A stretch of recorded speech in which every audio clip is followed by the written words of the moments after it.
হয়ে গেল আমার করলা দিয়ে রুই মাছের ঝোল।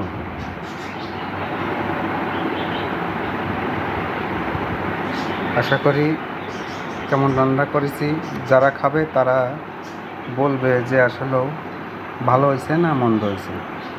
আমি একটা পুরুষ মানুষ, এতটুকু 2 বাচ্চা আর বউর জন্য করতে পেরেছি, তার জন্য নিজেকে গর্বিত বোধ হয় যে আমি নিজে এগুলো চেষ্টা করি শেখার জন্য। তরকারি রান্না করা, তারপরে মাংস, তারপরে অন্যান্য খাবারের সামগ্রী আমি নিজে চেষ্টা করি শেখার জন্য।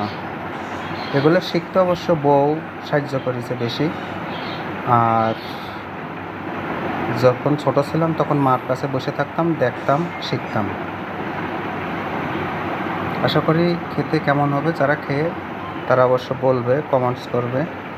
তো ঠিক আছে, এই পর্যন্ত। আবার ঢাকার থেকে কখনো ছুটি নিয়ে বাসায় আসলে তখন আবার রান্নার চেষ্টা করব।